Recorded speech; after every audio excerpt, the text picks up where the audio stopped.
my life. I'm a lot like you were.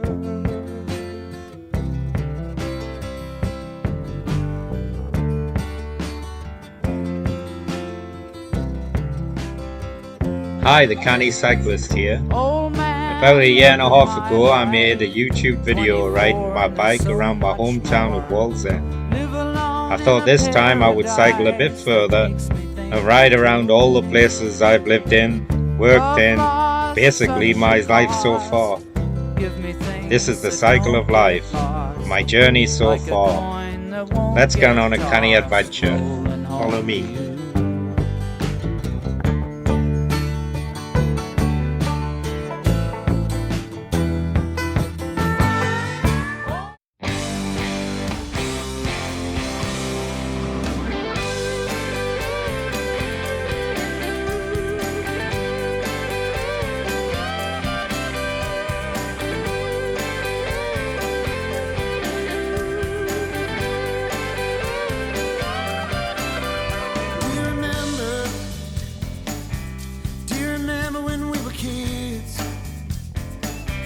We were young and full of promise.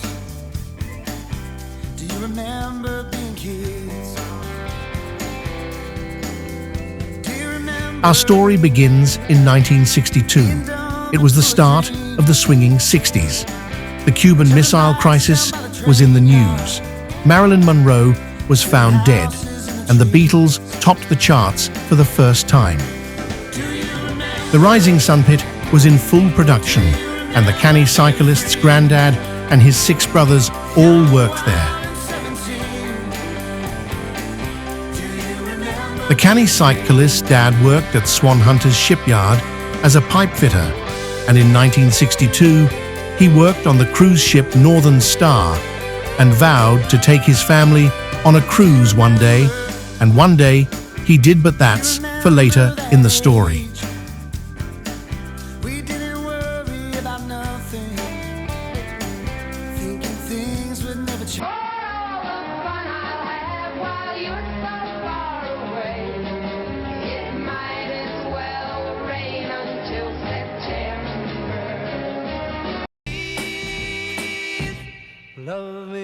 The canny cyclist was born in 1962 at the Willington Key Maternity Hospital.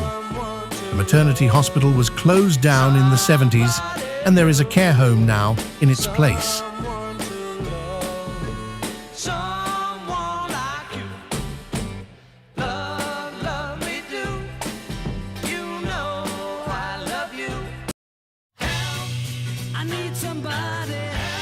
Not just anybody.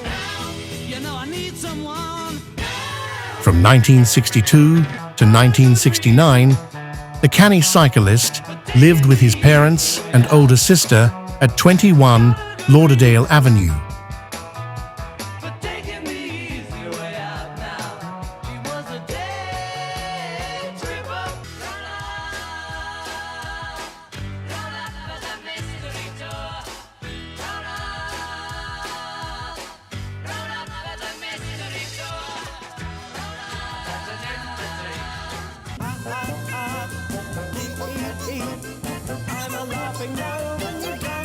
In 1967, the canny cyclist attended Jubilee First School.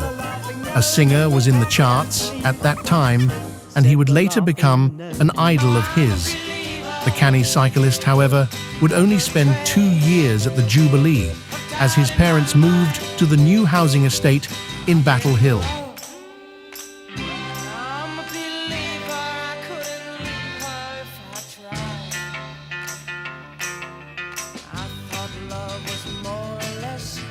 The year is now 1969, and man has landed on the moon.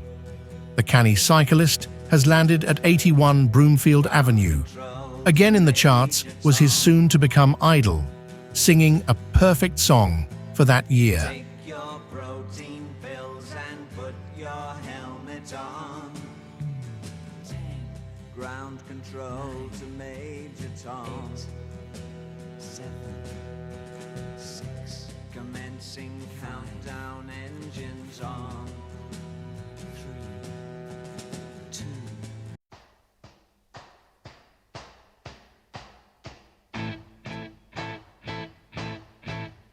won't laugh at you when you boo-hoo-hoo, 'cause I love you. I can turn my back on the things you Of course, when moving to a new house, the possibility is then having to move to a new school. So the canny cyclist started Battle Hill First School, which had just been opened that year. Earlier in our story, we stated that the canny cyclist dad had been working on the cruise ship Northern Star.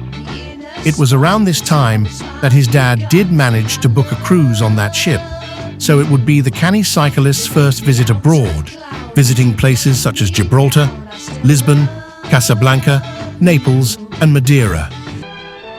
Northern Star, 25,000-ton passenger liner and sister ship to the famous Southern Cross. 22,000 horsepower engines give her a speed of 22 knots to carry over 1,400 passengers and a crew of nearly 500 round the world in comfort and safety.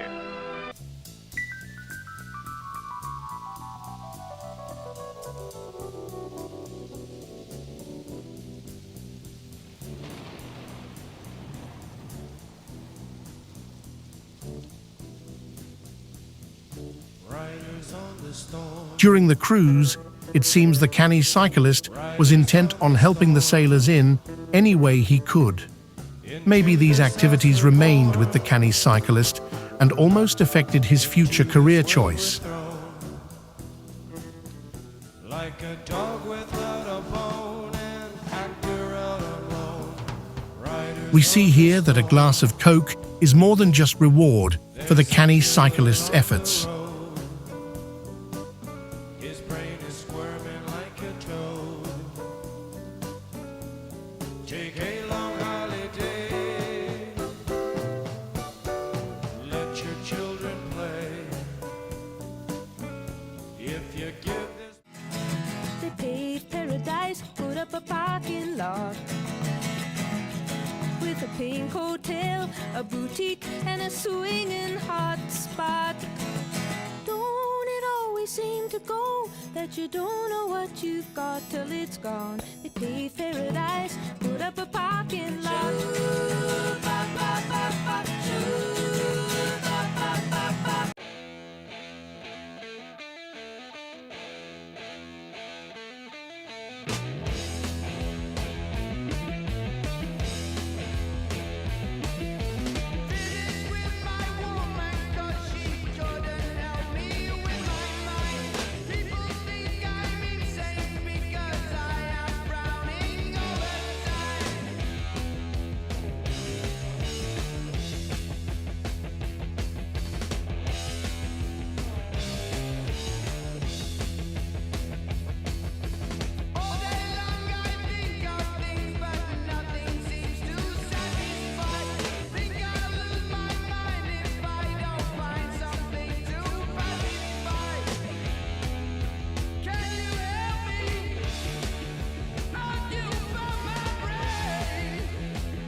The year is now 1972.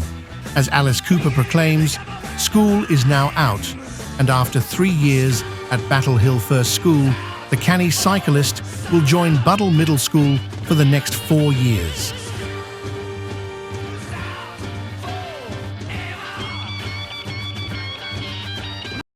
She packed my bags last night, pre-flight.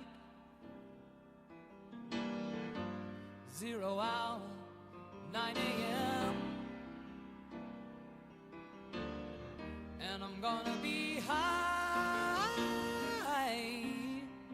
as a kite by then.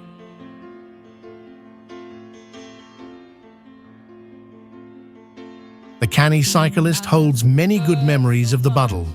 He played centre forward for the school team and was eventually picked for the county team, where he went on to score in every game he played. The canny cyclist also had his first girlfriend, his first kiss, and he thinks he may have bought her a single 45 record by David Essex, but maybe his memory is playing tricks. She could always leave a comment below. And let me show the way.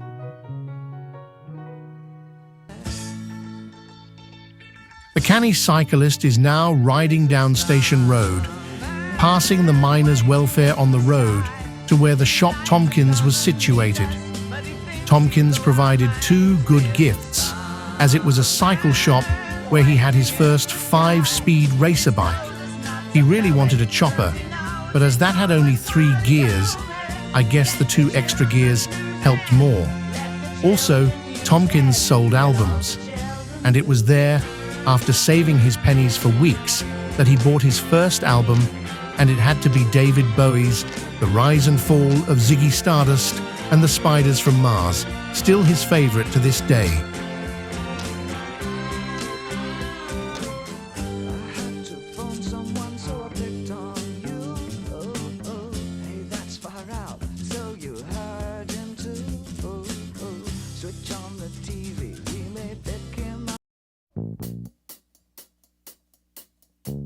It was around this time that the canny cyclist spent a lot of time with his friends playing football at the Rising Sun Colliery Welfare Football Ground, or better known as the Top Club or Barking Dog. On a Sunday morning, the canny cyclist would help his dad race his Whippet Star. The canny cyclist also used to practice in a band called Stone Heroes inside the club, which was his first introduction to the drum kit he later would go on to play. He even was called one night to play with a trio whose drummer did not show up and earned the princely sum of £15. The canny cyclist's dad was a player and then a manager for Walls and Rising Sun football team. So again, he spent a lot of time watching the team both home and away. In this rare clip from a Rising Sun game, they are in the red strip with the canny cyclist's dad playing in goal. The year now is 1976, so after 4 years at the Buddle, the canny cyclist will join Burnside High School for the next 3 years.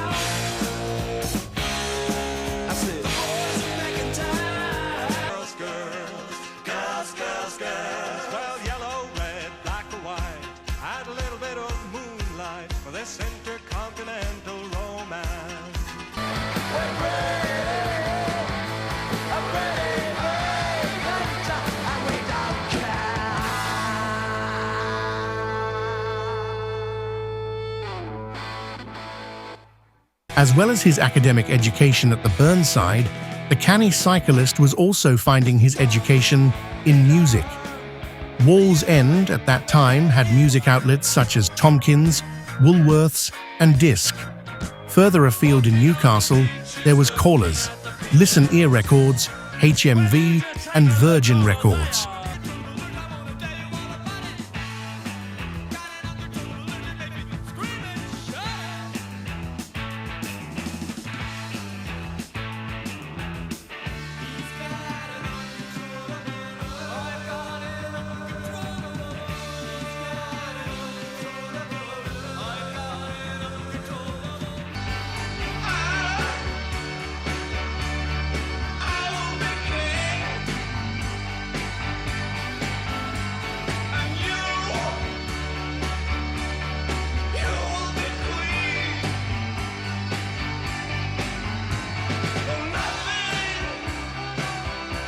The biggest choice of music and least expensive was Wallsend Library, where the canny cyclist could try most genres of music, so extending his tastes and with the use of his handy tape recorder, he could keep many of these albums for future listening.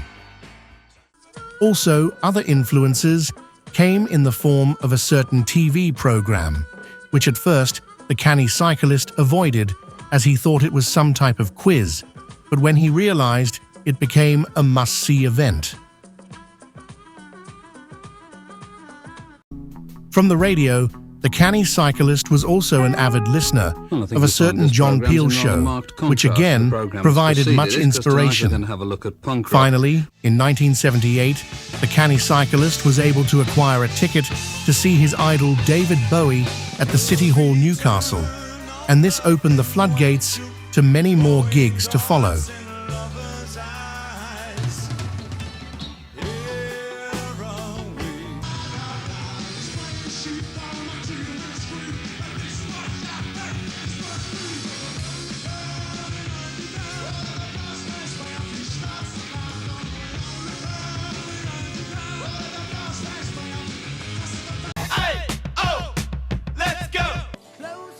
Here are just a few of the tickets from the gigs the canny cyclist attended at the City Hall, Mayfair Ballroom, and other venues.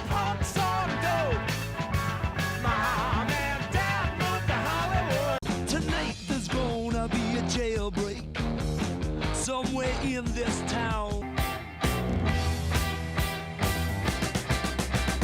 London calling to the faraway towns. Now war is declared. At the Mayfair Ballroom, before its closure and demolition, the canny cyclist saw many bands such as The Clash, U2, New Order, The Damned, Teardrop Explodes, and The Dickies.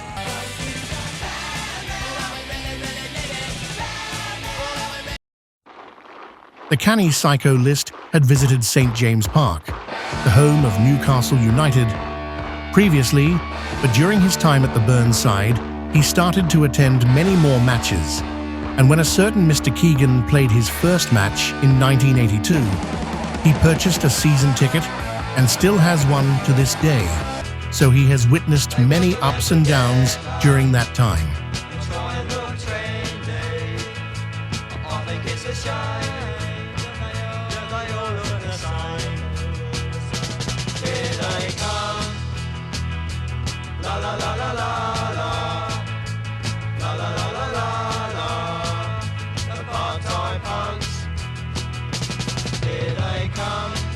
On the TV at this time, there was a couple of programs that almost influenced the canny cyclist into his future career path. His first choice was to be an officer on a cruise ship, obviously first ingrained into him in his youthful holidays on board the Northern Star. Unfortunately, he did not gain maths and physics O-levels, so a career in the Royal Navy as an engineer was the next thought. He had just about signed up, along with his fellow classmate, when he visited a small Royal Navy vessel in port in Newcastle and came to the realization that it just might not be the career for him. Also, his dad did not want him to join the Navy and proposed an alternative career as a pipe fitter. In the end, the proposal from his dad was accepted, and the canny cyclist accepted an apprentice pipe fitter position with Kappa Pipe Services. This would entail 2 years college and pipe fitting training center attendance, followed by 2 years on-the-job training. The only problem being the training center and college were located in 40 miles away, in Stockton and Middlesbrough. So in September 1979, the canny cyclist set off to live and work from Monday to Friday. 3 weeks at the Northeast Training Center in Stockton and 3 weeks college in Middlesbrough.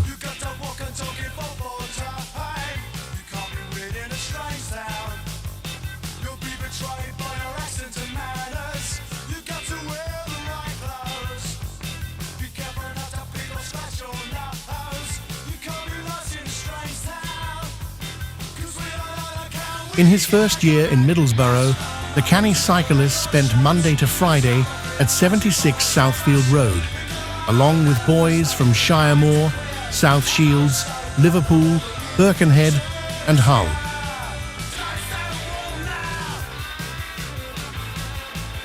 In his second year in Middlesbrough, the canny cyclist spent around 4 months in Princes Road, as he was by then a bit sick of the area, and he would then get up very early each day to travel by bus or train, before on the third attempt he passed his driving test and acquired his Bedford van from the local chip shop owner on Warkworth Avenue. A real babe magnet? Not. During his time in Middlesbrough, the canny cyclist spent a few nights at the iconic Middlesbrough Rock Garden, where he saw a few of the latest bands.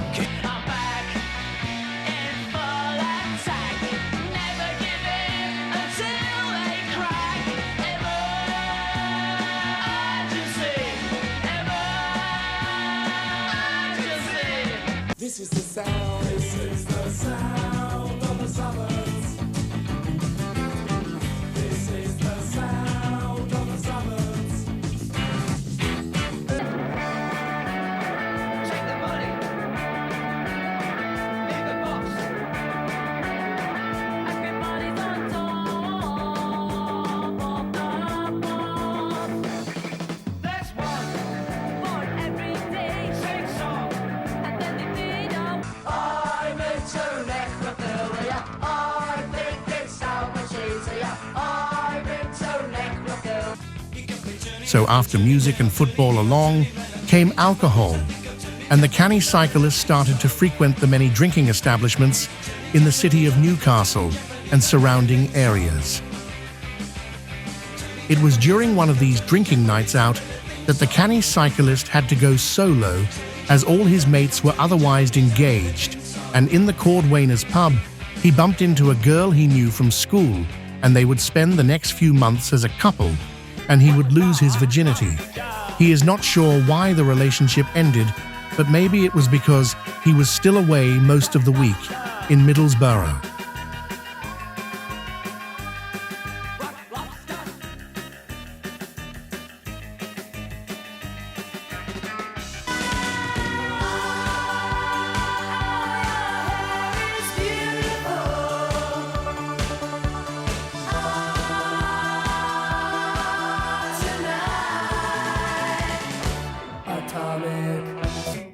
We are blacked out in visions of China tonight.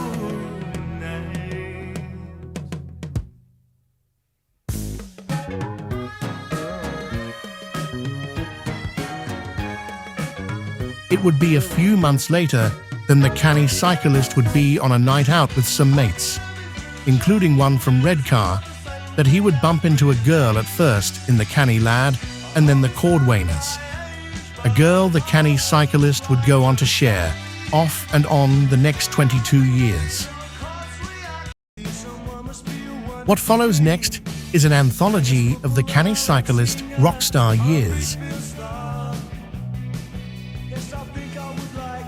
The canny cyclist started his rockstar years at the Burnside School as a member of the cult band The Pilefilers. To their credit, 4 studio and 1 live albums. When the Pilefilers split up, 2 members were learning to play guitar and wanted to form a group. They needed a drummer, so the canny cyclist thought why not, and the band Stone Heroes was born. They only reached the practice stage, practicing in the Barking Dog on a Saturday morning. The 2 guitarists lost interest, but the seed had been sown in the canny cyclist, and he looked for more bands to play with. In 1980, the canny cyclist answered an ad in Windows Music Store and joined a guitarist and bass player-singer to form a group called 42nd Street. They used to practice in the Baltic Chambers rehearsal rooms above the Baltic Tavern. At that time, a bit rough pub to say the least. The band only reached the rehearsal stage, but the canny cyclist was feeling more confident and saw this as another step up in his drumming education. After the demise of 42nd Street, the canny cyclist was on a train from Newcastle to Wallsend when he was talking to a friend who was on his way to audition with a band as their singer. The canny cyclist was invited, and he was asked to join while his friend failed the audition. Again, only rehearsals were performed, and when the band went their ways, the canny cyclist and the bass player then answered an ad in Windows Music Store and joined by a keyboard player and singer-guitarist, Dream Unit was born.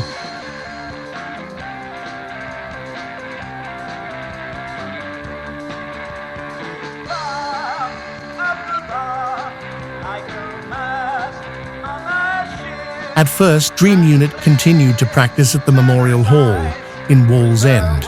They only played their own material, but soon the band had gelled and were ready for their first ever gig. At the end of 1981, they played Rutherford High School in the West End of Newcastle, and further gigs were to follow when they were joined by a manager of another band called the Rival Savages.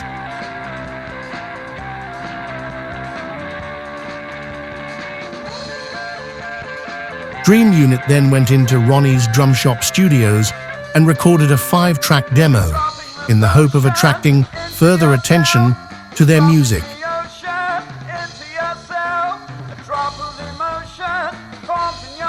Dream Unit then changed their rehearsal space to a bedroom in a flat in Chestnut Street and lined up their next gig at the Mitre Pub in Benwell. This pub would later be the set of the TV programme Biker Grove.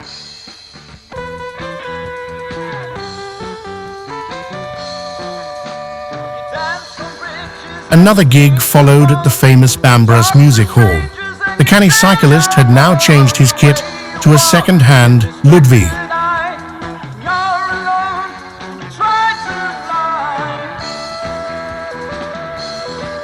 Dream Unit's manager then arranged a series of 3 gigs with the Rival Savages at the Beer Keller in Waterloo Street. One of those gigs was recorded, and the track Avalanche is currently playing in the background.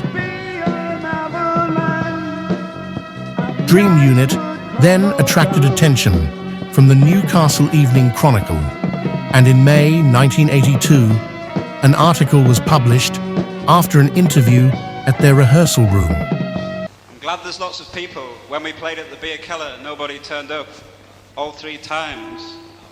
This one's called High Rise. The canny cyclist's last gig with Dream Unit was to be to the largest audience of around 1,000 people at Newcastle University on the 21st of June, 1982. In the following week, the canny cyclist would be dropped by the band and replaced with a drum machine. Dream Unit were planning on self-financing an EP, and the canny cyclist at that time was unemployed, but no real reason was given at the time for being dropped.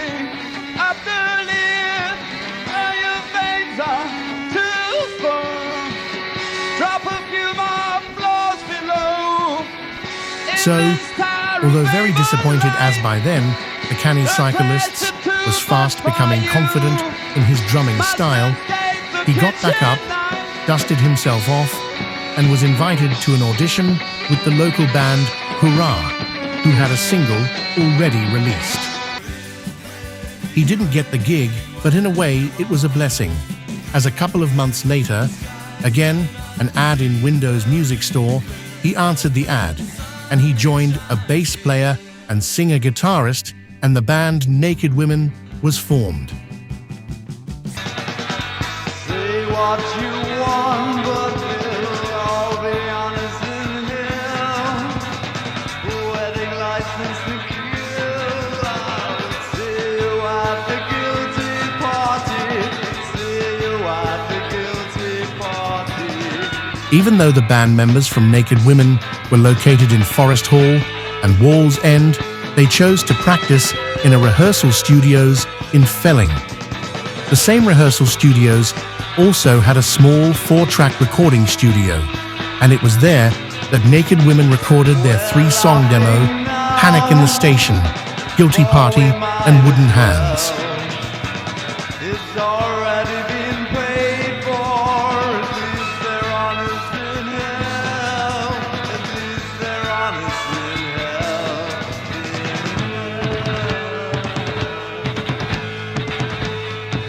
It did not take long for Naked Women to gel together very well, and they started to arrange some gigs. They played the Esplanade in Whitley Bay, then soon after the Red House on Newcastle Quayside.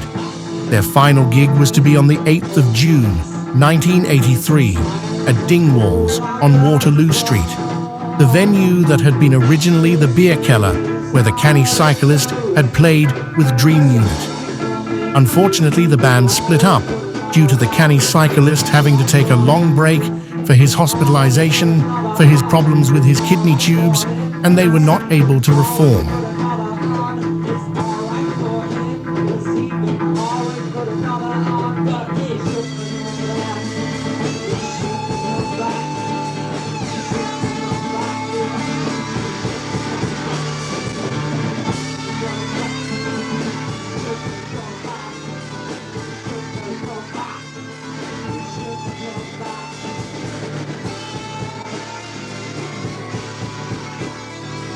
After his illness, the canny cyclist decided to spend more time on his relationship with his new wife than on the drums, but there was to be one last short branch out in the form of the band with two brains.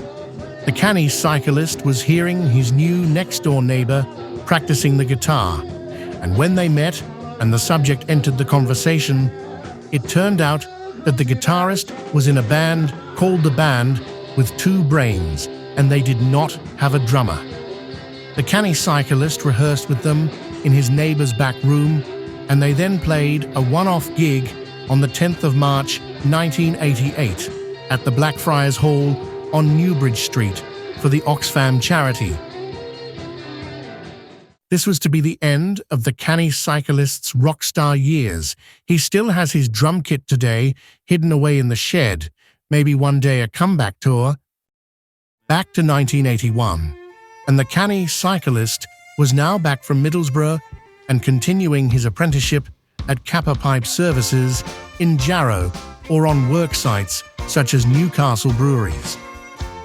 Unfortunately, the canny cyclist would only work for one more year, and he was then made redundant and unable to complete his apprenticeship. He spent the next full year looking for any type of work without success.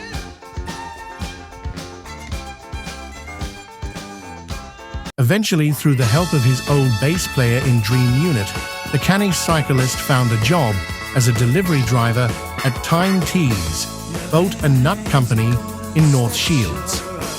Within 6 months of starting the job, the canny cyclist would be hospitalized at the Freeman Hospital with problems with a blockage of the tube from the kidney to the bladder, and would be out of action for around 3 months.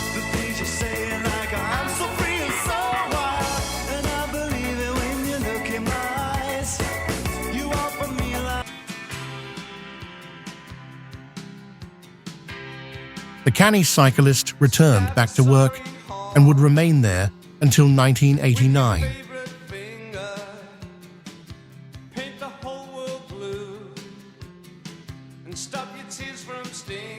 Since they met back in June 1981, the canny cyclist and his girlfriend had been together for 3 years and had enjoyed a holiday together in Majorca.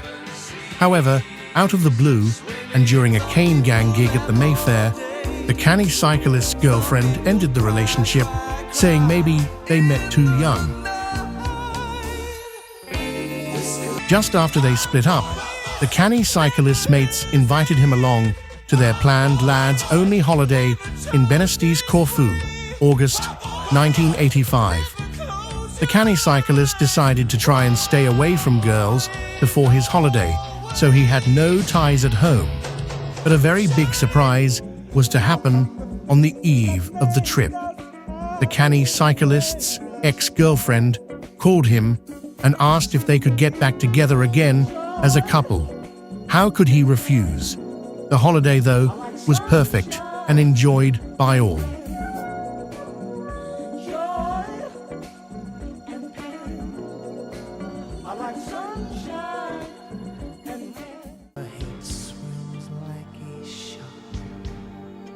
Upon your beach, nothing but nostalgia. A little puppy that's lost his bone. In a little red bottle is all I believe. A year after the holiday, the canny cyclist and his girlfriend were engaged and were married in March 1987 in the church at the end of their new street. They were able to buy a house in 74 Sydney Grove, Arthur's Hill, but it was in a state of disrepair, and it took them almost a year before they could move in, so they lived at his mother-in-law's house, which was across the road.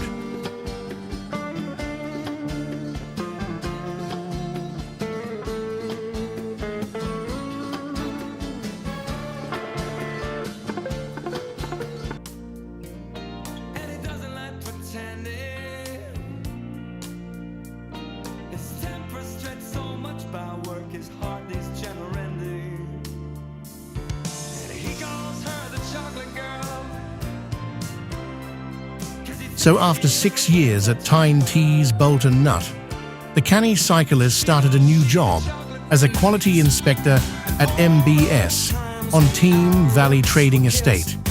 He would spend the next 3 years there building the quality process from scratch to servicing customers such as Nissan.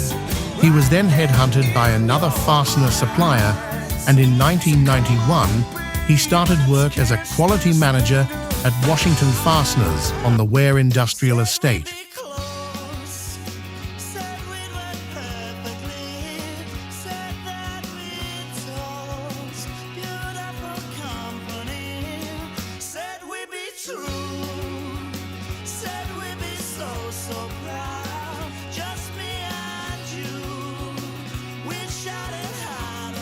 While working for Washington Fasteners, there was to be 2 big developments in his life, both at the same time. In 1993, the canny cyclist and his wife decided to try for a baby, but they needed to move away from Sydney Grove for a new area. They would move house from Sydney Grove to 28 Hillfield, Monks Eaton, and just as they received the keys to the house, the canny cyclist's son was born.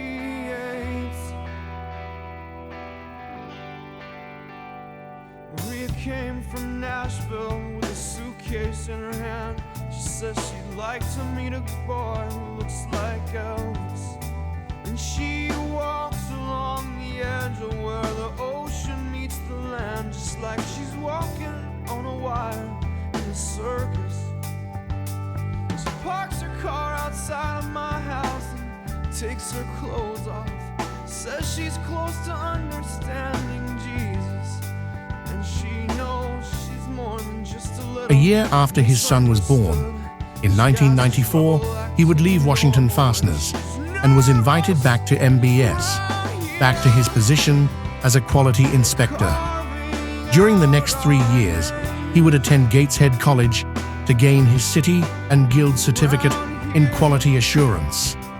During his time at college, he sat next to a man who worked for a company called Duco, and not long after, in 1997, the canny cyclist spotted a job advert for a quality engineer at Duco. He was interviewed and offered the job. For his first 5 years at Duco, the canny cyclist would work normal working hours and travel around suppliers in the UK and France, performing inspections as a QA engineer. The opportunity then arose to change to a QC engineer on the production line, but this would entail a continental shift pattern of 3 days, 7 a.m. to 7 p.m., 3 days off, then 3 nights, 7 p.m. to 7 a.m. The canny cyclist worked for 6 years more, but could not stand the working hours, and after missing out on the promotion into the supervisor position due to his lack of membership of the Masons, then he would look to find another job away from Duco. It was during his time at Duco that in 2003, the canny cyclist would find out that his wife had been having an affair just before their already booked holiday, first ever visit to the US. But the holiday went ahead anyway. But the canny cyclist was to separate from his wife, and on return, he bought a downstairs flat in 29 Percy Avenue, Whitley Bay. At least in New York, the canny cyclist managed a bucket list visit to CBGB's. Due to the canny cyclist's unsociable working hours and friends now with families, he joined a dating site and set off on a series of dates with many nice ladies, meeting in cafes, trips to the theater, cinema and music gigs, but there was never a spark he was looking for. When he decided to give the dating site a last try, he received a reply saying he would be too small for the match, but also a reply from a girl which was very little in detail, no photograph, but she just seemed there was something about her. They eventually met up in November 2004 at the Metro Center Gateshead, and the spark was then lit. I've been up all night. I might sleep all day. Fix your hair just right. Put your Within 6 months, the canny cyclist decided with his girlfriend to move into her house as a trial to see if they could easily live together with her 2 children, and he would rent out his flat. Her house was in Eden Avenue, Burnock Field, and within another 6 months, they were to be engaged during a trip to Barcelona. The canny cyclist and his fiancée would then set a date of June 2007 for their wedding, but first, they would decide to sell both their properties to start their new married life together, with the children.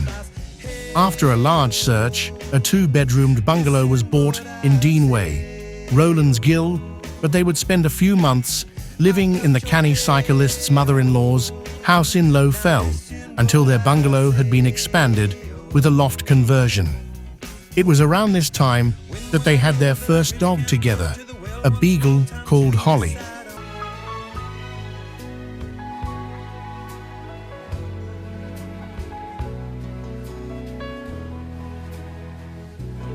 Have I told you lately that I love you? Have I told you? The canny cyclist and his wife were married in June 2007 at the Jesmond Dean House Hotel. They had their honeymoon in Kalkan, Turkey. Take away my sadness, ease my trouble, that's what you do. In 2008, the canny cyclist finally left his role at Duco, and he was to join a company called RB Pipe Tech as a senior quality engineer. The company specialized in drill ship manifolds. After a year, though, the canny cyclist decided that he would go into a contracting role as a quality inspector, and so he joined GE Oil and Gas, based in Nailsea, Somerset. He would then be deployed for 18 months to a supplier in Manchester called Bifold, living from Monday to Friday in a shared house in Prestwich, but also when requested travelling to other suppliers around the UK.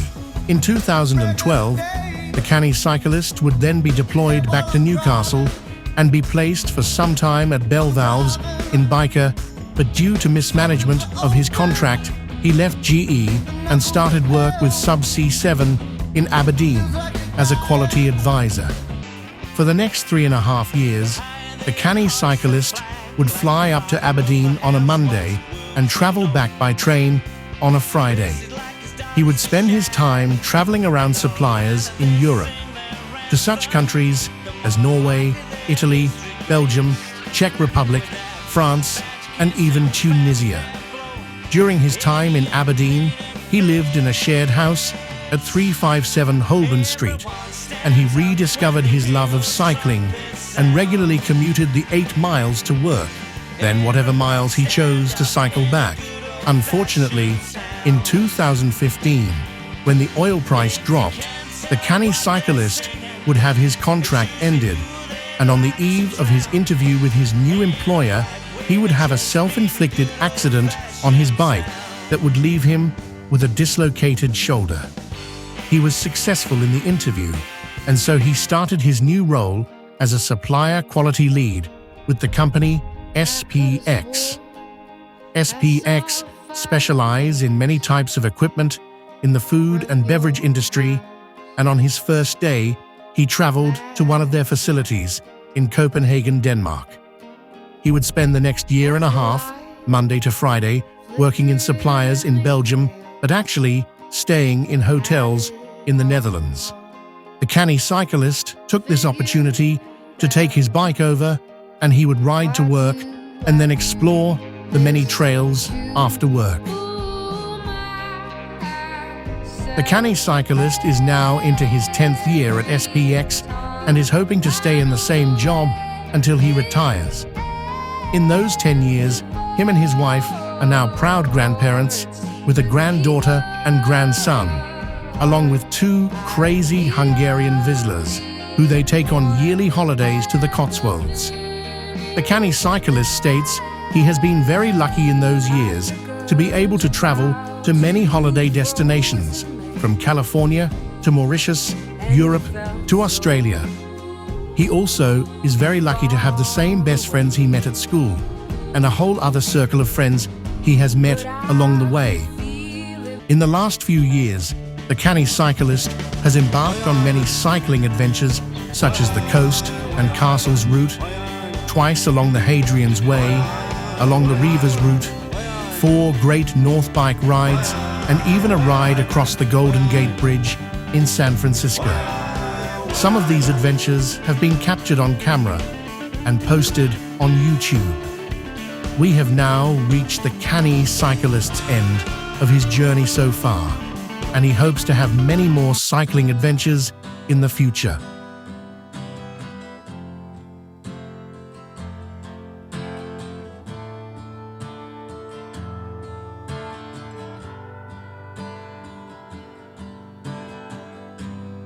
Do you see that young pretender with the tear marks on his face? His dark eyes burning when he talks. I knew him in his splendor. I've known him in disgrace. Who'll cut him down from this rock? He says, bring me my horses, my cymbals and my wheels, and we'll speak with our souls for a while. 'Cause I'm sick and I'm torn, and I long to be healed, and the truth's been too long. So here we are at the end of the journey so far, at the Derwent Valley outside Rowlands Gill.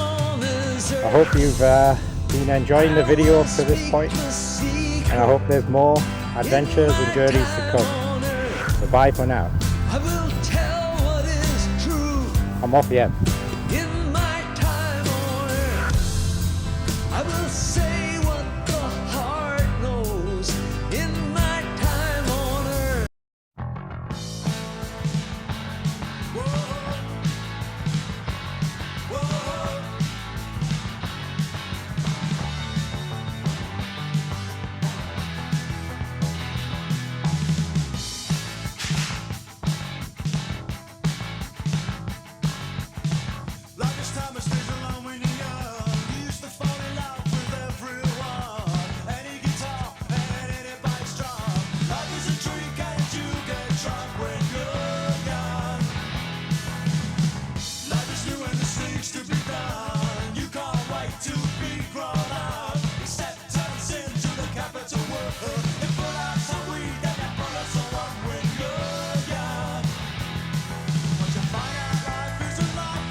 But you don't mind.